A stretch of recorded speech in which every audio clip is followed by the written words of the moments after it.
The rain came down in sheets that October afternoon, turning the old cemetery on the outskirts of Seattle into a waterlogged maze of grief and stone. I stood there alone under my black umbrella, watching as they lowered my mother's casket into the ground. Eleanor Thorne, 55 years old, a woman who had built an art empire from nothing, who had donated millions to children's hospitals, who had been the only person in my life who ever truly saw me. Gone.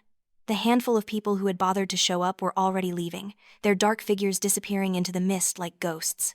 I didn't blame them. My father had made sure the funeral was announced with minimal notice, scheduled on a weekday afternoon when most people were working. Even in death, he was controlling the narrative. My phone buzzed in my coat pocket. I ignored it at first, but it kept buzzing, insistent. When I finally pulled it out, I saw my cousin Rachel's name on the screen. She had sent me a video link with 3 words: "You need to see this." My fingers were numb as I opened it. The video was from a news segment, one of those celebrity lifestyle shows, and there he was. Edward Thorne, my father, all 60 years of his cold, calculating existence, standing on the deck of a massive yacht in the Bahamas. The sun was shining. He was laughing. And wrapped around his arm like an expensive accessory was Serafina Dubois, a former model 30 years his junior, all long legs and predatory smile. I stared at that screen as the rain soaked through my umbrella. As water ran down my face mixing with tears, I hadn't realized I was crying. But I wasn't crying for my mother anymore. I was crying with rage.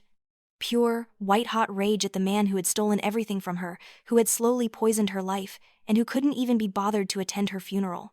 "He'll pay for this," I whispered into the storm. The words felt hollow, powerless. What could I do? I was 28 years old, an architect with a decent job, but nothing compared to his empire. I had no power, no connections, no way to touch him. The service ended. I stood there long after everyone left, until the cemetery workers started giving me concerned looks. Finally, I walked back to my car, my heels sinking into the mud with each step. That night, my phone rang. I saw his name on the screen and my stomach twisted. For a moment, I considered not answering. But some sick part of me needed to hear what excuse he would offer, what lie he would spin. Harper. His voice was ice. No greeting, no pretense of grief. I trust the service went smoothly. "You would know if you'd been there," I said, my voice shaking despite my best efforts to sound strong. "Don't be dramatic. Your mother was old, her heart was weak. This was a mercy for everyone involved. I've moved on with my life, and I suggest you do the same." He paused, and I could hear the clink of ice in a glass. He was drinking. "Come by the house tomorrow. There are papers that need your signature." "Papers?" I gripped the phone so hard my knuckles went white. "The estate, Harper. Your mother's assets need to be properly transferred." "Don't worry. I've had the lawyers handle everything. You just need to sign." Something in his tone, the casual dismissal, the assumption that I would simply comply, ignited something in me. She wasn't old. She was 55. And her heart was fine until you started poisoning her life, locking her away in that golden cage, taking everything from her. "Careful, daughter." The word dripped with contempt. "You're upset. Grief makes people say foolish things." "I'm not grieving," I shot back. "I'm angry, and you'll never have peace again. I swear it." He laughed, actually laughed. "Good night, Harper. Sign the papers or don't. Either way, what's done is done." The line went dead. I sat in my small loft apartment that night, the one my mother had helped me buy when I graduated from architecture school. It had exposed brick and huge windows that overlooked the city and the bridge beyond. I loved this place because it was mine, because she had believed in me enough to help me have it. Now I sat on my worn couch, surrounded by boxes I still hadn't unpacked from my last move, looking through old photos on my laptop. There was Mom at my college graduation, beaming with pride. Mom at the opening of her first gallery, looking terrified and thrilled. Mom and me at Pike Place Market, laughing as a street performer juggled fish. In every photo, she was full of life, full of light. And then I saw the later ones. From the past 2 years, the light had dimmed. She had grown thinner, more tired. Dark circles had appeared under her eyes. I had noticed, of course I had noticed, but she always brushed off my concerns. "Just stress from work, honey. Your father and I are handling some business matters." Business matters. That's what she called it when he was systematically stripping her of everything she had built. My phone screen lit up. At first, I thought I was hallucinating from exhaustion and grief. The name on the screen read, Mom. My heart stopped. This wasn't possible. Someone was playing a cruel joke. But then I saw the message. "I'm not dead. Come to the old cemetery. Don't tell anyone." My hands were shaking so badly I could barely hold the phone. This had to be a scam. Someone who had gotten access to her phone. Some sick person trying to take advantage of a grieving daughter. But what if it wasn't? What if, by some miracle, there had been a mistake? I grabbed my keys without thinking, without planning, without even putting on a proper coat. I just ran.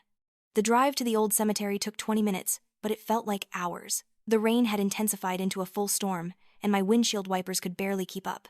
Lightning cracked across the sky, illuminating the road in brief, blinding flashes. My mind was racing faster than my car. Could this be real? Had she somehow survived? Or was I driving towards something dangerous, something I should have reported to the police? But I couldn't risk it. If there was even the smallest chance my mother was alive, I had to go. The old cemetery was different from the one where we'd held the service. This was the historic one, established in the 1800s, full of crumbling headstones and ancient oak trees that looked like skeletal hands reaching toward the sky. I had only been here once, years ago, when Mom had shown me where her grandparents were buried. I parked near the rusted iron gates and got out, immediately soaked by the rain. The cemetery was pitch black except for occasional flashes of lightning. I turned on my phone's flashlight and started walking, my shoes squelching in the mud. "Mom?" I called out, my voice swallowed by the storm. "Mom, are you here?" Nothing, just the sound of rain hammering against stone and earth. I pushed deeper into the cemetery, past rows of graves, past the old mausoleums with their angel statues weeping eternally. This was insane. I was losing my mind. My mother was dead. I had watched them lower her coffin into the ground just hours ago. Then I saw her. She was standing beneath a massive oak tree, its branches providing minimal shelter from the rain. She wore a dark coat with the hood pulled up, but I would know her anywhere. The way she stood, the shape of her shoulders, the way she held her hands clasped in front of her. "Mom?" I barely breathed the word. She pushed back her hood. Even in the darkness, even with her face drawn and pale, even looking like she had been through hell, it was her. It was really her. I ran. I don't remember deciding to run, my legs just moved, carrying me across the muddy ground until I crashed into her, nearly knocking us both over. She caught me, her arms wrapping around me tight, and I felt her shaking. Or maybe I was the one shaking. Maybe we both were. How? I sobbed into her shoulder. "How is this possible? I don't understand. I watched them bury you." "Harper, sweetheart, I need you to listen to me very carefully." Her voice was hoarse, strained, but it was hers. "We don't have much time. Your father." A slow clap echoed through the cemetery, cutting her off. We both froze. He stepped out from behind a large monument, and even in the darkness, I could see the gun in his hand.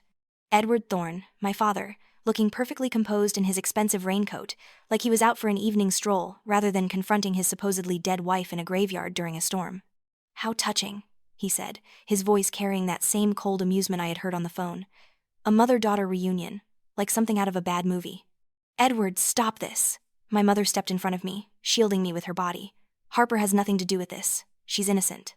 "Innocent?" he laughed, and the sound made my skin crawl. She stopped being innocent the moment she was born, the moment she became an heir to my empire, the moment she became another person I have to manage. He raised the gun slightly, pointing it at my mother. "You thought you were clever, Eleanor, faking your death, having that nurse friend of yours help you. Did you really think I wouldn't find out?" My mind was reeling. Faked her death? Nurse? What was happening? "You were poisoning her." The words came out of my mouth before I could stop them, pieces clicking into place. The way she got weaker and weaker. That wasn't stress. That was you.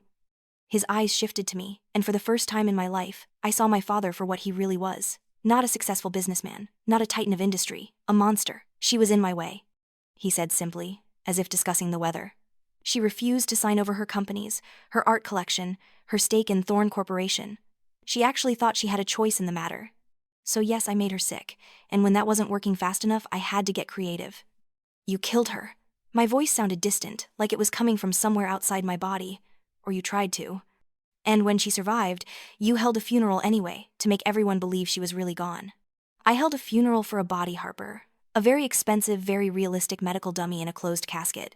Your mother's nurse friend was quite helpful in procuring it and falsifying the death certificate, though I doubt she understood the full scope of what she was doing." He smiled, and it was the coldest thing I had ever seen.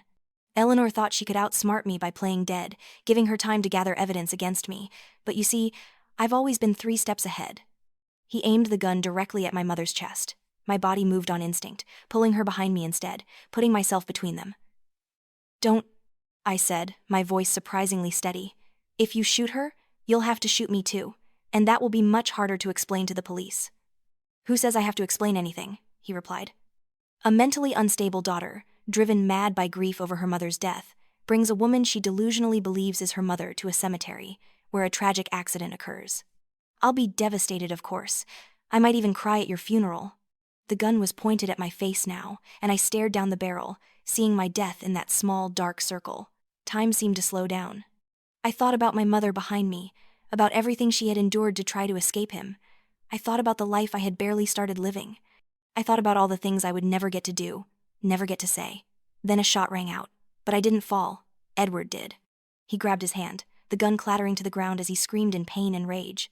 A figure emerged from the shadows behind him, also holding a gun, and I recognized him from news photos I had seen years ago. Miles Corbin, the detective who had been investigating my father's business dealings before he was mysteriously fired from the police force.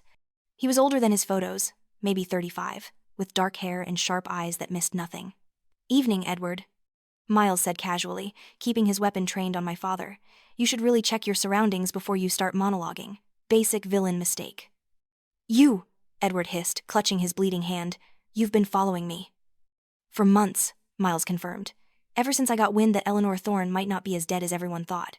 Turns out, she has friends who care about her. Friends who reached out to someone they knew wouldn't stop digging until the truth came out." My father's face was twisted with fury and pain, but I saw something else there too. Fear. For the first time, Edward Thorne was afraid. "This isn't over," he snarled, backing away. "You have no proof, no evidence. It's the word of a disgraced ex-cop and a supposedly dead woman against mine." "Actually," Miles said, pulling out his phone with his free hand, "I've been recording this entire conversation. You just confessed to attempted murder, fraud, and conspiracy. And yes, before you ask, it will hold up in court." Edward ran. Despite his injured hand, he turned and sprinted into the darkness of the cemetery, disappearing between the monuments. Miles started to follow, but my mother grabbed his arm. "Let him go," she said quietly. "We have what we need, and I need to talk to my daughter." Miles hesitated, then nodded. He lowered his gun and looked at me for the first time. "You okay?" I realized I was shaking so hard my teeth were chattering. I don't know what I am." "Let's get out of this rain," he said. "I have a safe house about 20 minutes from here. We can talk there, figure out next steps." The safe house turned out to be a small cabin tucked away in the woods, the kind of place you would never find unless you knew exactly where to look. Miles got a fire going while my mother wrapped me in a blanket and made tea with hands that trembled slightly. We sat around a worn wooden table, and finally, she told me everything. She had met Edward when she was 25, fresh out of art school and full of dreams. He was 32, already successful in real estate, charming and sophisticated. He had swept her off her feet with grand gestures and grander promises. They married within a year. I was born 2 years later. "At first, everything seemed perfect," she said, staring into her tea. "He supported my art, encouraged me to open my first gallery. But slowly, things changed. He started making decisions without consulting me. When my galleries became successful, when my art collection started gaining value, he began to see it not as my achievement but as his asset." She described years of subtle manipulation, of him gradually isolating her from friends, of controlling their finances despite her own considerable income. And I realized with growing horror that I had watched it happen and thought it was normal, thought it was just how marriages worked. 3 years ago, he started pressuring me to sign everything over to him. The galleries, the art collection, my shares in Thorne Corporation. He said it was for tax purposes, for legal protection. I refused. That's when things got really bad. The emotional abuse escalated. The control tightened. And then, about 18 months ago, she started getting sick. At first, I thought it was just stress. Then I thought maybe it was cancer. The doctors couldn't find anything wrong, but I kept getting weaker. Her hands clenched around her teacup. "Sarah Chen, my nurse friend from the hospital, she's the one who figured it out. She ran some unauthorized tests on my blood and found traces of several substances that were slowly shutting down my organs." Sarah had confronted her with the results, and my mother had been faced with an impossible truth. Her husband was killing her. Slowly, methodically, and carefully enough that it would look natural when she finally died. I couldn't go to the police. Edward has too many connections, too much power. They would never believe me over him, so Sarah and I came up with a different plan. They staged her death. Sarah had access to the hospital morgue, to death certificates, to all the necessary paperwork. They found a medical dummy used for training purposes, one sophisticated enough to pass for a body in a closed casket. On the night my mother was supposedly brought to the hospital for the last time, Sarah had switched her out, smuggled her to safety, and filled out all the paperwork declaring Eleanor Thorne deceased. "I've been hiding ever since," my mother said, "gathering evidence, trying to build a case strong enough that even Edward's lawyers couldn't get him out of it." That's where Miles came in. Miles, who had been standing by the window keeping watch, turned to face us. "Your mother reached out to me through an intermediary 6 weeks ago. I had been investigating Edward for years before I was forced out of the police department. Surprise, surprise, Edward had friends on the force who didn't appreciate me looking too closely at his business dealings. He had jumped at the chance to finally bring Edward down. Between my mother's testimony, the evidence she had gathered of financial fraud, and the medical records Sarah had kept, and now the recording of Edward's confession, they finally had enough. "But why did you message me tonight?" I asked my mother. "Why bring me into this?" Her eyes filled with tears. "Because I couldn't let you go on thinking I was dead. Because after the funeral today, after seeing you standing there alone, I couldn't bear it anymore. And because," she glanced at Miles, who nodded, "we think Edward is planning to force you to sign documents transferring your inheritance to him. Once he has that, you become a liability." The implications of what she was saying hit me like a physical blow. He would have killed me too. "He's my father," I whispered, even though I knew how stupid that sounded. "He's a monster," my mother said firmly. "And we're going to stop him. Together." Over the next few weeks, we planned our counterattack with military precision. My mother would stay hidden for now, while Miles worked with his contacts in the FBI, agents who were beyond Edward's reach. I would return to my normal life, but with a specific mission: to get into Edward's office at Thorne Corporation and retrieve the hard drive from his personal computer. Miles suspected the hard drive contained records of all of Edward's illegal transactions, offshore accounts, and business dealings that would never stand up to legal scrutiny. But we needed proof, physical evidence that couldn't be dismissed or destroyed. "Are you sure you can do this?" Miles asked me the night before the planned infiltration. "If he catches you, if he suspects anything, you could be in real danger." I thought about my mother, hiding in this cabin for weeks, unable to live her life. I thought about all the years she had suffered while I remained oblivious. I thought about the gun pointed at my face in the cemetery. "I can do it," I said. "I have to." I used the keycard my mother had given me, one she had kept from her days working with Edward. The Thorne Corporation building was mostly empty at 11 p.m. on a Wednesday night, just a few security guards making their rounds. I knew their patterns from the many times I had visited this building growing up, waiting for my father to finish work so we could have one of our rare family dinners. Edward's office was on the top floor, a massive space with floor-to-ceiling windows overlooking the city. I had been here countless times, but tonight it felt foreign and dangerous. I went straight to his desk, pulled out the tool Miles had given me, and started working on the locked drawer where my mother said he kept his backup drive. The lock clicked open. My hands were sweating as I reached inside and found the small black device. This was it, everything we needed. "I thought you might try something like this." I spun around, my heart in my throat. Serafina Dubois stood in the doorway, backlit by the hallway lights. She looked different than she had in the video on the yacht. Harder. "Dangerous. Harper," she purred, stepping into the office and closing the door behind her. "Edward said you were the sentimental type. Said you wouldn't be able to help yourself from trying to play hero." She pulled a small knife from her designer purse, the blade catching the light from the city below. "This is Edward's empire," she continued, moving closer.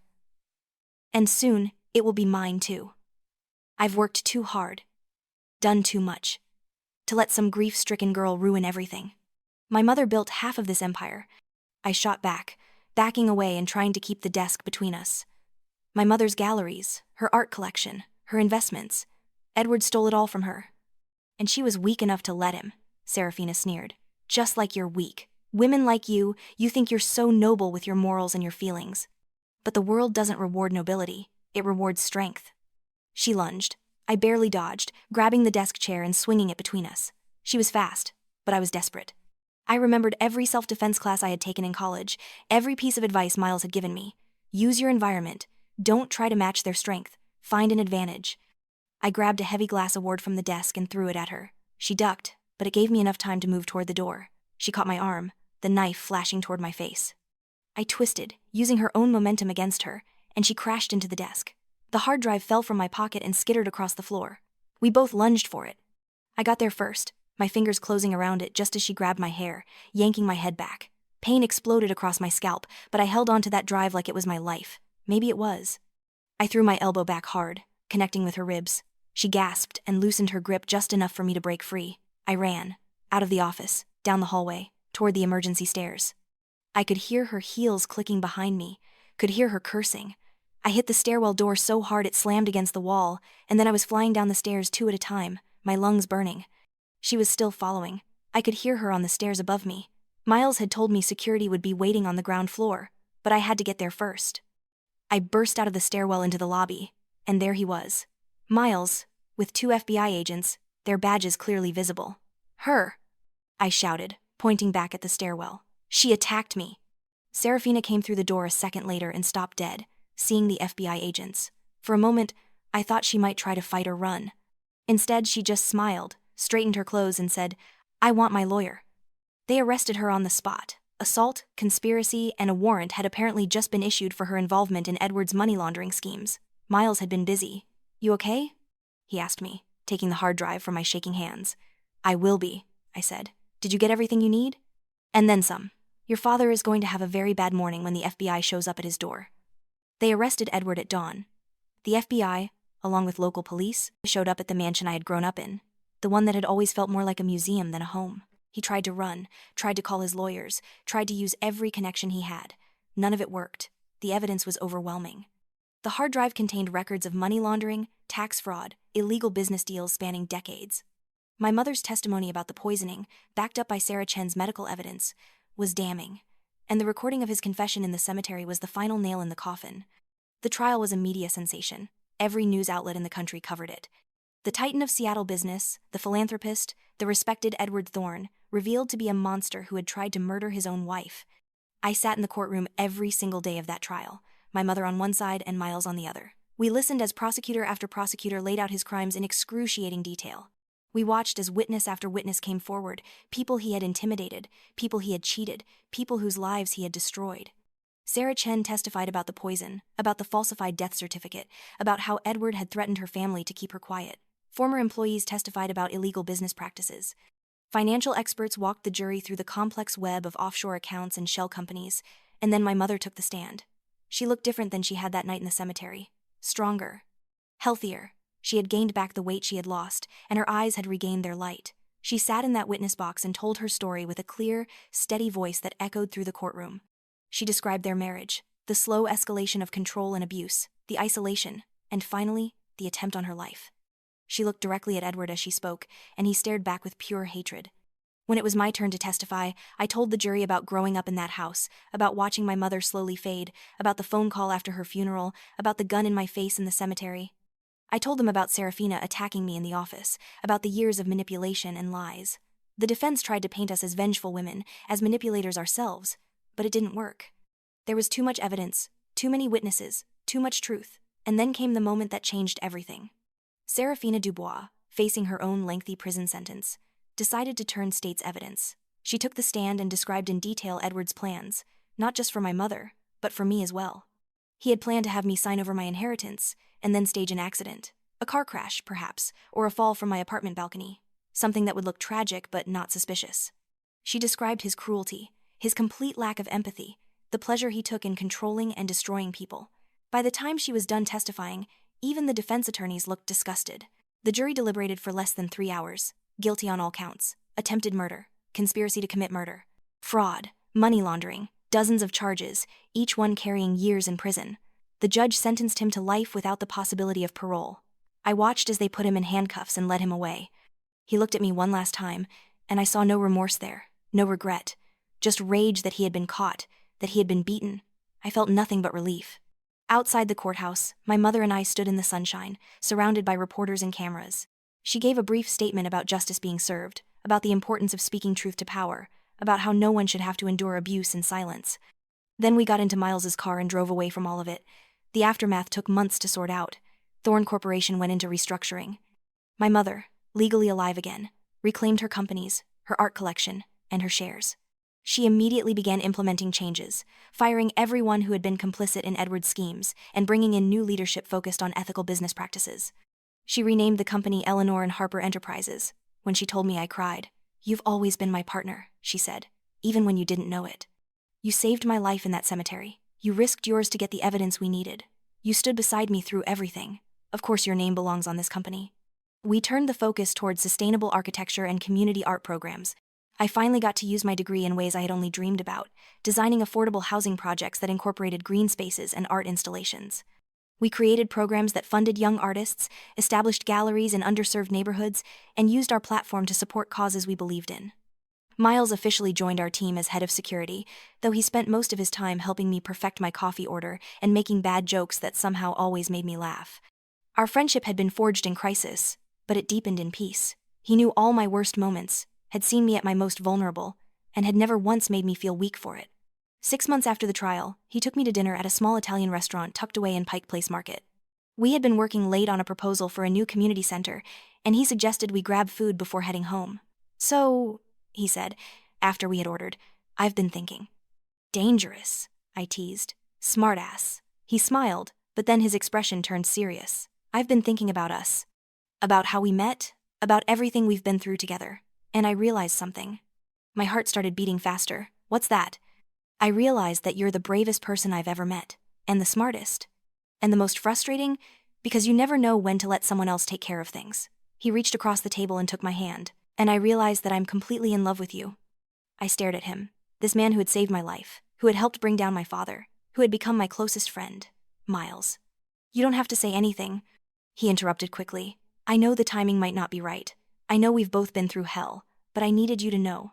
I needed to be honest about how I feel." I thought about everything that had happened over the past year. The grief, the fear, the anger, the fight to reclaim our lives. I thought about how Miles had been there for all of it, steady and strong and unfailingly kind. I thought about how my heart lifted every time I saw him, how his presence made me feel safe in a way I had never felt before. "The timing is perfect," I said softly. "And I love you too." He smiled, really smiled, and it was like the sun coming out after a storm. 1 year after my mother's death, we held a party at the new Eleanor and Harper Gallery. It was housed in a converted warehouse in the Arts District, all exposed brick and soaring ceilings and natural light. We had curated a show of emerging Seattle artists, and the turnout was incredible. My mother moved through the crowd, greeting old friends and new partners, looking radiant in a deep blue dress. She had fully reclaimed her life, her identity, her power. She was on the board of 3 nonprofits, had been featured in Artforum and Forbes, and had become a voice for domestic abuse survivors. Miles stood beside me, his arm around my waist, as we watched her work the room. "She's something else," he said admiringly. "She really is," I agreed. Sarah Chen approached us, smiling. She had been cleared of any wrongdoing in the fake death scheme, the judge ruling that she had been acting to save a life. She had since become a vocal advocate for medical professionals' rights to protect patients from abuse. "Harper, Eleanor is looking for you." "Something about a surprise?" I found my mother in her office, a small but beautifully designed space at the back of the gallery. She was standing by the window, looking out at the city lights. "Sarah said you had a surprise?" I asked. She turned and smiled, then handed me an envelope. "Open it." Inside was a deed for a beautiful loft space in the building next door, twice the size of my current apartment, with the same view of the bridge I loved so much. "Mom, I can't." "You can," she said firmly. "You've been living in that tiny place for years because you're too stubborn to take help. Well, I'm not asking. This building belongs to the company now, which means it belongs to both of us. And I've decided you need a proper home. One with enough space for an office. A studio for Miles when he finally admits he wants to start painting again. And maybe someday," she smiled, "room for a family." I hugged her tight, this woman who had died and come back, who had fought her way out of hell and brought me with her. "Thank you," I whispered, "for everything. For being strong enough to survive, for teaching me how to fight back." "Thank you for being worth fighting for," she whispered back. Later that night, after the gallery had closed and it was just the 3 of us, Miles and my mother and me, we sat on the floor of the empty gallery drinking champagne from plastic cups. "To new beginnings," my mother toasted. "To justice," Miles added. "To family," I said, "the kind we choose." We clinked our cups together, and in that moment, I felt something I hadn't felt in years. Complete peace. Edward was locked away where he couldn't hurt anyone. Serafina was serving her own sentence. The company was thriving, doing good work in the world. My mother was free. I had found love with a man who saw me, really saw me, and chose me anyway. The rain had finally stopped. 2 years later, I stood in that same gallery, surrounded by flowers and friends, wearing a white dress and holding Miles's hands as we promised to love each other for the rest of our lives. My mother stood beside me as my maid of honor, crying happy tears. In the audience, I saw Sarah Chen, saw the FBI agents who had helped us, saw colleagues and friends and artists whose lives had been changed by our programs. I saw a community we had built from ashes. The officiant pronounced us married, and Miles kissed me as everyone cheered. When we broke apart, I looked at him and my mother, and all the people who had become my chosen family, and I thought about how far we had come. There had been moments when I thought the darkness would win. Moments when I thought Edward's power was too great, his evil too entrenched. Moments when I wanted to give up, when the fear was too much. But we had fought, we had survived, we had won. And now, standing in the light of that gallery with the people I loved most in the world, I understood what my mother had been trying to teach me all along. That sometimes the people who are supposed to protect you are the ones you need protection from. That love without respect is just another word for control. That you can't save everyone, but you can save yourself. The reception spilled out into the courtyard we had designed, filled with sculptures from local artists and gardens bursting with wildflowers. Miles and I had our first dance under string lights that looked like stars, and my mother gave a toast that had everyone laughing and crying at the same time. When Harper was born, she said, her voice carrying across the courtyard, I promised her that I would always protect her, always keep her safe. For most of her life, I failed at that promise. I let her grow up in a house filled with secrets and lies. I let her watch as I slowly disappeared into someone I didn't recognize. I let her believe that was what love looked like. She paused, her eyes meeting mine. But Harper, you saved me. You saved us both. You were brave enough to see the truth, strong enough to fight for it, and loving enough to forgive me for all the years I wasn't strong enough to fight for myself. You are everything I hoped you would be and so much more. And Miles, she turned to him, you take care of her, you hear me? Because if you don't, you'll have me to answer to. Everyone laughed, but Miles just nodded seriously. Yes, ma'am. I plan to spend the rest of my life taking care of her, challenging her, and loving her, in that order. As the night wore on and the celebration continued, I found myself standing alone for a moment at the edge of the courtyard, looking up at the Seattle skyline. The same city that had witnessed so much pain, so much darkness, but it looked different now. It looked like home. My mother joined me, 2 glasses of champagne in her hands. She passed me one, and we stood there in comfortable silence for a moment. Do you ever think about him? I asked quietly. I didn't have to specify who I meant. Sometimes, she admitted. Mostly I think about the man I thought he was when I met him. The one who didn't exist, who was just a mask for the monster underneath. I mourn the person I thought I married, even though that person was never real. Do you hate him? She considered the question. I did. For a long time, the hatred was the only thing that kept me going. It fueled me through the fake death, through the hiding, through the trial. But hate is exhausting, Harper. It takes up so much space in your heart that there's no room for anything else. She looked at me. Now I just feel sorry for him. He had everything. A wife who loved him, a brilliant daughter, more money than anyone could spend, and he threw it all away because he couldn't stand the idea of anyone else having power, even his own family. I don't feel sorry for him, I said honestly. I feel angry still. Maybe I always will. That's okay too, she said, squeezing my hand. You're allowed to be angry. You're allowed to take however much time you need to process what he did to both of us. There's no timeline for healing. Miles appeared then, wrapping his arms around me from behind. Sorry to interrupt, but your new husband would like to dance with his wife again. My mother smiled. Go, dance. Be happy. That's the best revenge anyway. As Miles led me back to the dance floor, I thought about her words. The best revenge was living well, being happy, building something beautiful from the ruins Edward had tried to create. He was locked in a cell, bitter and alone, while we were here, surrounded by love and light and possibility. The years that followed were filled with work and joy and the occasional setback. We expanded Eleanor and Harper Enterprises into 5 cities. We developed a program that provided free architectural services to nonprofits and community organizations. My mother's galleries became gathering places for artists and activists, spaces where creativity and social justice intersected. I designed a community center in the neighborhood where I grew up, a beautiful modern building with studios for art and music, a library, and a rooftop garden. At the opening ceremony, I thought about all the kids who would use this space, who would find their passions here, who would be encouraged to dream bigger than their circumstances suggested they should. Miles and I bought a house in the suburbs, something I never thought I'd want but found I loved. It had a big backyard and a workshop where Miles did indeed start painting again, creating these incredible abstract pieces that captured light in ways I'd never seen before. We adopted a rescue dog named Justice, who thought he was a lapdog despite weighing 80 pounds. My mother moved into a renovated brownstone in Capitol Hill, filled it with art and books and light, and started dating again.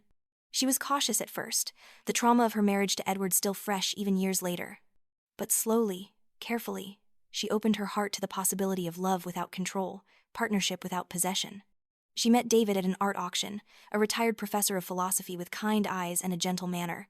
He made her laugh. He listened when she talked. He gave her space when she needed it and support when she asked for it. The first time she brought him to family dinner, Miles and I interrogated him like he was a murder suspect until my mother finally told us to knock it off. I appreciate the concern, she said, trying not to laugh at David's expression, but I promise I'm capable of choosing better this time around. And she had. David was nothing like Edward. He had no interest in controlling her or her business. He loved her for who she was, not for what she could give him.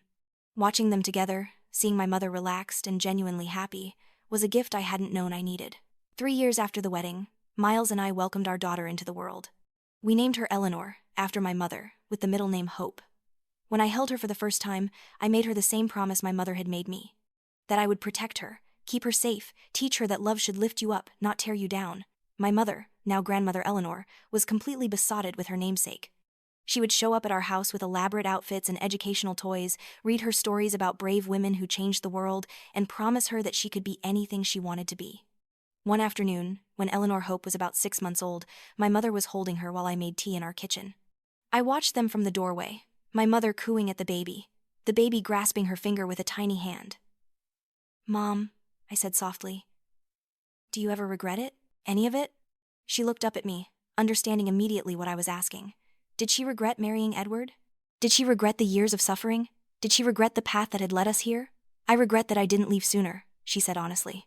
"I regret the example I set for you about what to accept in a relationship. I regret every moment of pain he caused both of us." She looked down at the baby in her arms. "But I don't regret you. I could never regret you. And I don't regret what we became because of it. What we survived made us who we are. I just want to do better for her," I said, moving to sit beside them. "I want her to grow up knowing her worth, knowing that she never has to accept less than she deserves." "Then you'll teach her that," my mother said. "The way I should have taught you, the way I'm teaching you now, even if it's later than it should have been. We break the cycle, Harper. That's what we do. We make sure the poison stops with us." And we did. We taught Eleanor Hope about boundaries and self-respect. We taught her that no one, not even family, had the right to hurt her or control her. We taught her that love meant respect, support, and freedom to be herself. We taught her that if someone tried to dim her light, she had the right to walk away. On her 5th birthday, we took her to the community center I had designed. She ran through the art studios and the library, her laughter echoing off the walls. She was fearless and confident and so full of joy that it hurt to look at her sometimes. "That's what childhood should look like," Miles said quietly, watching her. "Not what you and Eleanor went through." "No," I agreed. "But we made it here anyway. We survived and we thrived and we broke the cycle. That has to count for something." It counted for everything. Years passed. Eleanor Hope started school, excelled in everything she tried, and showed an early talent for both art and mathematics. My mother published a memoir about her experience, titled "Coming Back to Life." A survivor's story. It became a bestseller and helped countless other abuse survivors find the courage to leave their own toxic relationships. Miles was promoted to chief security officer and started teaching self-defense classes for women at the community center. He said that if he could help even one person feel safer, more capable, more ready to protect themselves, it would be worth it. I became a sought-after architect, known for designs that prioritized community, sustainability, and accessibility. I won awards. I gave TED Talks. But the work I was most proud of was the housing development we created for domestic violence survivors, a place where women and their children could rebuild their lives in safety and dignity. Edward remained in prison. He had tried to appeal his conviction multiple times, always unsuccessful. We heard through various channels that he had become bitter and paranoid, alienating even the few supporters he had left. He had requested to see me once, about 5 years after his conviction. I declined. "I have nothing to say to him," I told my mother when she asked if I was sure. "And I don't need his apology or his explanation. I know who he is. I know what he did." "That's enough." She had hugged me tight. "I'm proud of you, for knowing your boundaries, for protecting your peace." On what would have been their 30th wedding anniversary, my mother and I went back to that old cemetery where everything had changed. It was a beautiful spring day, nothing like that stormy night years ago. We walked through the grounds, past the angel statues and the ancient oaks, to the spot where we had stood when she had come back from the dead. "Do you remember what you said to me that night?" I asked her, when I asked how this was possible. "I said we didn't have much time," she replied. "No, before that, when I first found you under that tree, you said, 'I'm not dead.'" She smiled. "I wasn't. I'm still not. For the first time in years, I'm really, truly alive." We stood there for a while, not talking, just being together. 2 women who had walked through fire and come out the other side. 2 women who had refused to let evil win. 2 women who had fought for each other and for themselves. As we walked back to the car, my mother linked her arm through mine. "Thank you," she said quietly. "For what?" "For not giving up on me. For believing me when I said I was alive. For fighting beside me. For everything." "You did the same for me," I said. "You taught me how to fight back. You showed me what real strength looks like. You gave me the courage to demand better." "We saved each other," she said simply, and that was the truth of it. In the end, we had saved each other. 10 years after that night in the cemetery, Eleanor and Harper Enterprises had grown beyond anything we could have imagined. We had offices in 12 cities, employed over 2,000 people, and had completed projects that changed communities and lives. We had created scholarships for young architects and artists from disadvantaged backgrounds. We had funded research into trauma recovery and domestic violence prevention. But more than any of that, we had created a legacy of healing. Every building we designed, every program we funded, every person we employed, was part of a commitment to making the world a little bit better, a little bit kinder, a little bit safer. On the 10th anniversary of the trial that had sent Edward to prison, a journalist requested an interview with my mother and me for a major profile piece. We agreed, on the condition that the focus would be on the work we were doing now, not just on what had been done to us. The interview took place in the original Eleanor and Harper Gallery, surrounded by art from the community programs we had funded. The journalist, a sharp woman in her 40s named Maria, asked thoughtful questions about our design philosophy, our business model, and our plans for the future. But then she asked the question I knew was coming. How did you move past what happened? How did you forgive? I looked at my mother, and we shared a smile that held 10 years of hard-won wisdom. We didn't forgive, I said honestly. Not him, anyway. What he did was unforgivable. But we forgave ourselves, my mother added, for not seeing the signs sooner, for staying too long, for all the what-ifs and should-haves that haunted us in the beginning. Forgiveness isn't about letting someone off the hook, I continued. It's about freeing yourself from the weight of carrying their sins. We put down that weight. We decided to carry hope instead. Maria nodded slowly. And if you could give advice to someone in a similar situation? Someone trapped in a toxic relationship? My mother leaned forward, her voice intense. Leave. However you can, whenever you can, leave. I know it feels impossible. I know you've probably been told 1,000 times that you're overreacting, that it's not that bad, that you should give them another chance. But if someone is poisoning your life, literally or figuratively, you have the right to save yourself. And if you can't leave right now, I added, reach out, tell someone, keep evidence, make a plan. You're not alone, even when it feels like you are. There are people who will believe you, who will help you, who will fight beside you. IMC. The article was published a month later and went viral. We received thousands of messages from survivors, from people still trapped in abusive situations, from adult children of toxic parents, from friends and family members who didn't know how to help. We hired additional staff just to respond to all the requests for help, for resources, for hope. My mother and I started a foundation, separate from the business, focused entirely on supporting survivors. We called it the Phoenix Initiative, because we wanted to emphasize rising from the ashes, transformation, rebirth. Eleanor Hope, now 10 years old, helped us at the foundation's launch event. She had designed the logo herself, a bird made of flames and light, emerging from darkness. When asked why she wanted to help, she said simply, because everyone deserves to feel safe. Everyone deserves to be free. That's when I knew we had truly broken the cycle. My daughter understood, on a fundamental level, concepts that had taken me decades to learn. She was growing up with a foundation of self-worth and boundaries that would protect her throughout her life. On my 40th birthday, Miles surprised me with a trip back to the cemetery. Not the old one, where everything had changed, but the newer one, where we had held my mother's fake funeral all those years ago. Why here? I asked, confused. He led me to a spot under a willow tree, where a new bench had been installed.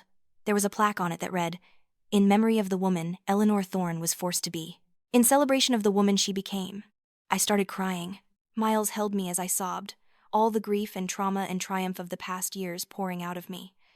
"She's not dead," I finally managed to say through my tears. "I know," Miles said softly, "but the woman who was trapped, who was controlled, who couldn't fight back, she is gone. And that's worth memorializing. That's worth saying goodbye to." He was right. We had spent so much time focused on moving forward that we had never properly mourned who we had been before. The naive girl who thought her father loved her. The wife who believed she could fix her marriage. The architect who put everyone else's dreams before her own. Those versions of ourselves had died that night in the cemetery, just as surely as if we had buried them in the ground. And in their place had risen women who were stronger, wiser, more whole. That evening, we held a small ceremony. My mother, Miles, Eleanor Hope, David, Sarah Chen, and a few close friends gathered around the bench. We each shared a memory of who we had been, who we had lost, and who we had become. My mother went last. She stood in front of that bench, her hand on the plaque, and said, "I was afraid for so long, afraid of Edward, afraid of being alone, afraid of what people would think. I let that fear control me, shrink me, almost kill me, but I'm not afraid anymore. And I want to say thank you to that woman who suffered, who endured, who survived long enough for me to become who I am now. She deserved better than what she got. But she was strong enough to make sure we got better." We planted a willow tree next to the bench. A living memorial that would grow and change as we did. Eleanor Hope helped me dig the hole and place the young tree in the ground. As we patted down the soil around its roots, she looked up at me. "Mommy, was grandmother really dead once?" "No, baby," I said. "She just had to pretend to be, to escape from someone who was hurting her." "That was very brave," Eleanor Hope said seriously. "Both of you were very brave." "Thank you, sweetheart, we tried to be." "If someone ever tries to hurt me," she said, still patting down the soil, "I'm going to be brave too. And I'm going to tell you right away, so you can help me." I pulled her into my arms, this perfect little girl who would never have to learn the hard way that love shouldn't hurt. "Yes," I promised, "you tell me right away, and we'll handle it together. Always together." Life continued to unfold in ways both expected and surprising. My mother and David got married in a small ceremony in her garden, and it was nothing like her first wedding. There was no pretense, no performance. Just two people who genuinely loved each other, promising to be partners in the truest sense of the word. Miles and I fostered and then adopted a teenage boy named Marcus, who had aged out of the system and needed a family. He had been through his own trauma, his own battles with toxic relationships and abuse. Watching him slowly learn to trust us, to believe that we wouldn't hurt him, was both heartbreaking and beautiful. Eleanor Hope welcomed him as a brother immediately, with the easy acceptance of childhood. She taught him how to paint, and he taught her how to play basketball. They bickered and laughed and formed the kind of sibling bond that would last a lifetime. We were building something Edward had never understood, could never have understood, a family based not on control or possession, but on love and choice and mutual respect. A family where everyone had a voice, where boundaries were honored, where mistakes were forgiven but abuse was never tolerated. The business continued to grow, but we were careful to keep it aligned with our values. We turned down lucrative projects that would have compromised our ethics. We paid our employees well and offered generous benefits. We mentored young professionals and created pipelines for underrepresented groups in architecture and design. People sometimes asked if we were afraid of becoming what Edward had been, of letting power corrupt us the way it had corrupted him. The question always made my mother laugh. "The difference?" she would say, "is that we know power isn't the goal. Impact is the goal. Legacy is the goal. Making the world better than we found it is the goal. Power is just a tool to achieve those things." Edward thought power was the end itself, and that's why he lost everything. She was right, as usual. We wielded our influence and resources in service of something larger than ourselves, and that made all the difference. 20 years after that rainy night in the cemetery, I returned alone. It was the anniversary of my mother's fake death, a date that had taken on new meaning over the years. Not a day of mourning, but a day of celebration, a day of rebirth. I sat on the bench under the willow tree, now fully grown and providing deep shade. The cemetery was peaceful, birds singing in the trees, sunlight filtering through the leaves, so different from that stormy night that had changed everything. I thought about all that had happened in 2 decades. The trials and triumphs, the growth and healing, the life we had built from ashes. I thought about my mother, now in her 70s, still vibrant and active, still fighting for survivors. I thought about Miles, my partner in every sense of the word, who had never once tried to control or diminish me. I thought about my children, both biological and chosen, who were growing into remarkable humans. And I thought about Edward, still in prison, having lost everything that mattered because he couldn't understand that people aren't possessions, that love isn't ownership, that real power comes from lifting others up, not tearing them down. He had tried to kill my mother. He had tried to kill me. He had tried to destroy everything we were and everything we could become. But we had survived. More than survived. We had thrived. The rain had finally stopped, and in its place was sunshine, warm and bright and full of promise. I pulled out my phone and called my mother. "Hi, sweetheart," she answered. "Everything okay?" "Everything's perfect," I said. "I'm at the cemetery, at our bench." "Ah," I could hear the smile in her voice. "Remembering?" "Celebrating," I corrected. "Celebrating the night you came back to life. The night we both did, really. Best decision I ever made," she said softly. "Choosing to fight, choosing to live, choosing you." "I love you, Mom." "I love you too, Harper, more than you'll ever know." After we hung up, I sat there a while longer, watching the clouds drift across the sky. A young couple walked by, hand in hand, and I found myself smiling. They looked happy. They looked free. I hoped they were. I hoped they would never know what it was like to be trapped, controlled, slowly poisoned by someone who claimed to love them. But if they did, I hoped they would fight back. I hoped they would choose themselves. I hoped they would survive and thrive and build something beautiful from the wreckage, just like we did. I stood up, placed my hand on the plaque one more time, and whispered, "Thank you, for being strong enough to survive, for fighting back, for teaching me how."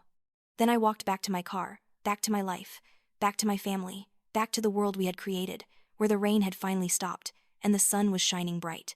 The story could have ended so differently, with my mother really dead, buried, and forgotten, with me signing away my inheritance and becoming Edward's next victim. With darkness winning, as it so often seemed to do.